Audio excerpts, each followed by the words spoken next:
Voilà le petit d'acier qui prend forme. Enfin, du moins là, c'est sa maquette, sa représentation qui prend forme. On va dire sa deuxième représentation, deuxième miniature.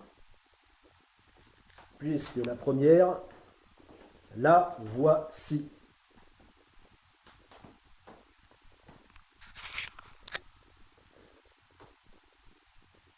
Donc là, j'ai refixé la quille. Donc là, le revoici en version, dans sa version quillard. Puisque ce plan d'architecte Daval, donc ce modèle, permet donc pour un même plan donc de le construire soit dans sa version dériveur intégrale ou dans sa version quillard. Voilà.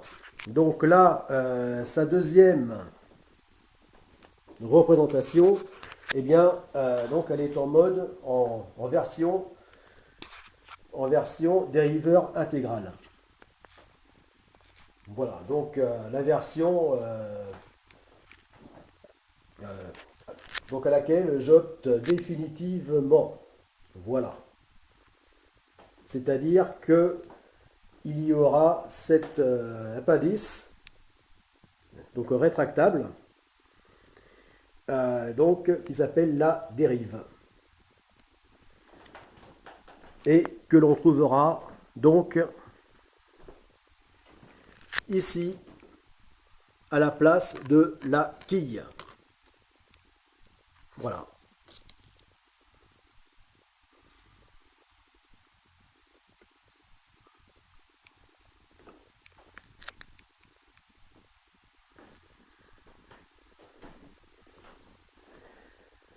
Voilà.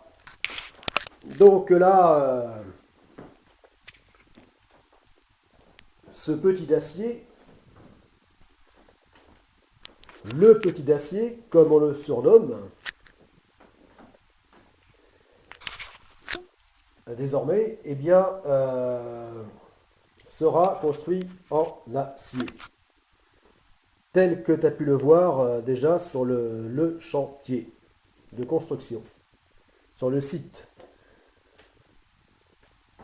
de sa construction, mais en réel et non pas en maquette comme ici. Parce qu'avant tout, ce qui nous intéresse, c'est le réel.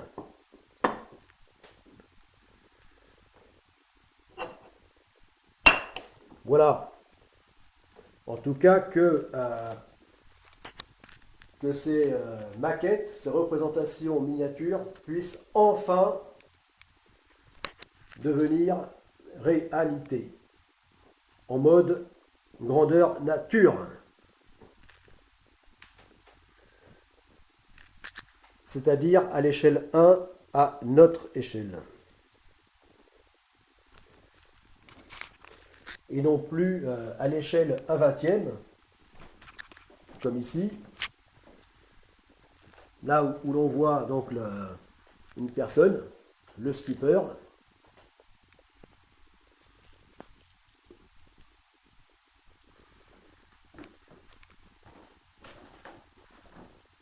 et ici au 1/400e, où on voit le petit d'acier à côté du géant d'alu.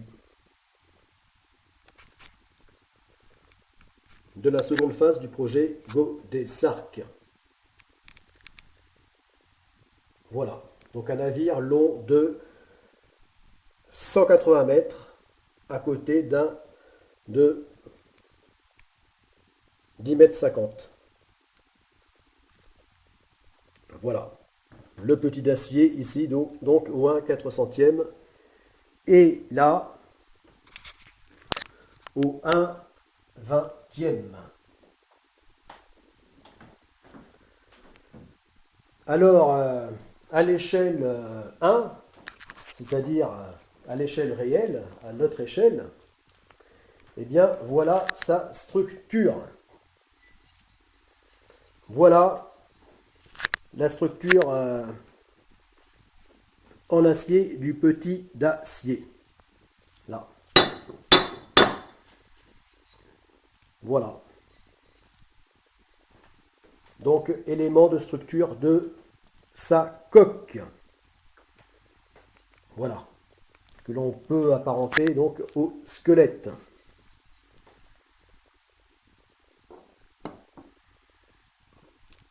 Voilà.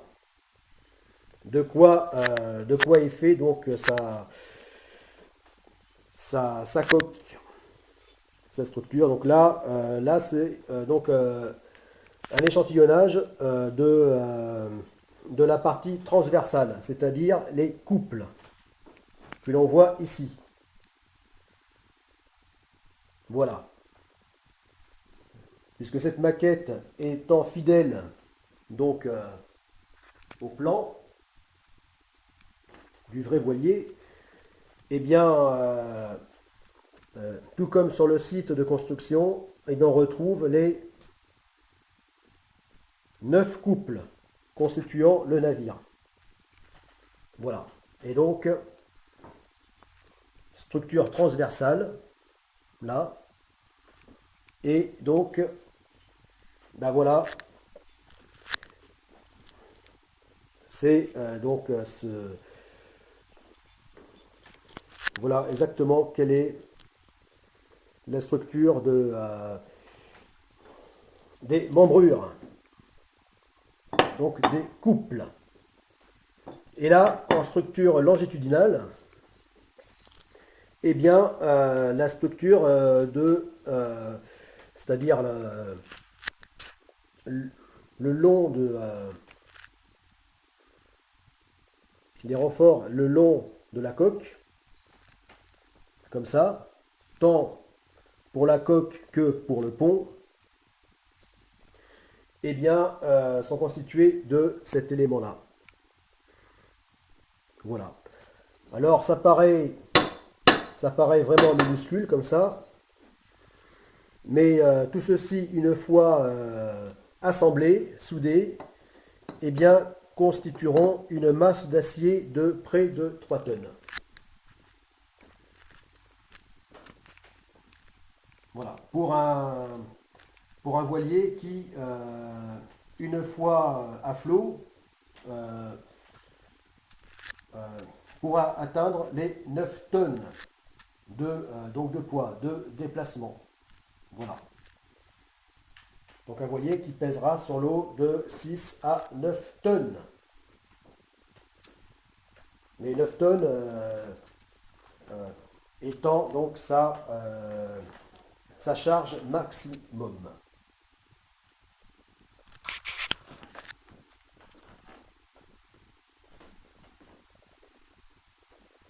Voilà.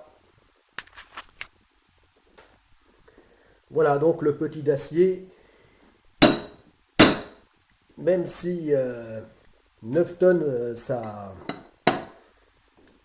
paraît imposant comme ça, eh bien il faut savoir que, enfin 9 tonnes, dont 3 tonnes d'acier,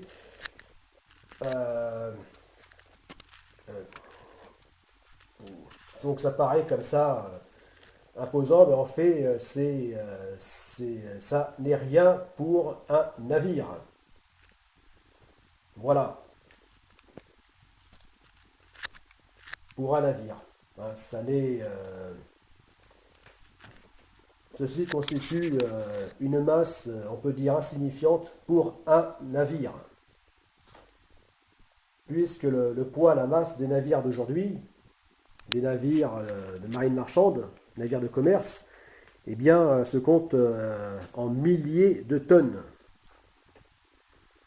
Quand ce n'est pas en dizaines de milliers de tonnes. Et parfois même au-delà des 100 000 tonnes. Donc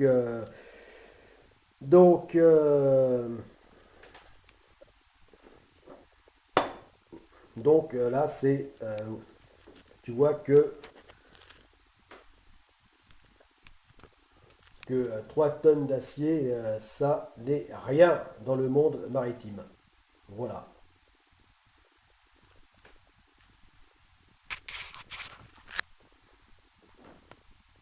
À tel point que de la passerelle des grands navires, eh bien, on appelle les petits voiliers, hein, enfin les petits navires de plaisance, là, de la poussière nautique. C'est dire. C'est dire. Voilà. D'où le nom pour le petit voilier océanique, enfin le surnom pour le petit voilier océanique de la première phase du projet Godessark. Donc le surnom de petit d'acier.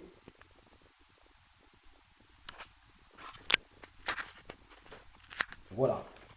Pour donc Godessark Pakicetus. G.A. Pakicetus. Voilà. Et s'ajoutera donc à l'acier l'aluminium que voici. L'aluminium que voici, mais qui, contrairement aux géants d'alu de la seconde phase du projet Godessark, eh bien, ne sera pas constitué d'autant d'aluminium que d'acier. Là, l'usage de l'aluminium sera limité, puisqu'il ne concernera que l'équipement de pont, que l'accastillage. Voilà.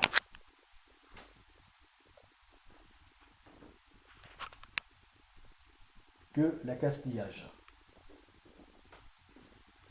Et les espars, c'est-à-dire le mât, etc. Voilà. Donc, son matériau principal de construction sera l'acier. Et donc l'aluminium, l'usage de l'aluminium, bien qu'étant qui sera le deuxième matériau le plus utilisé pour sa construction, viendra loin derrière. Voilà. D'où son surnom de petit d'acier.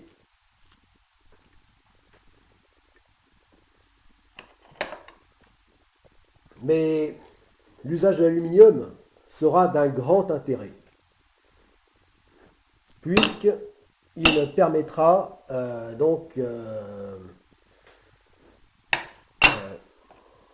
que le navire ne soit pas trop chargé, ne soit pas trop lourd, et surtout dans les eaux.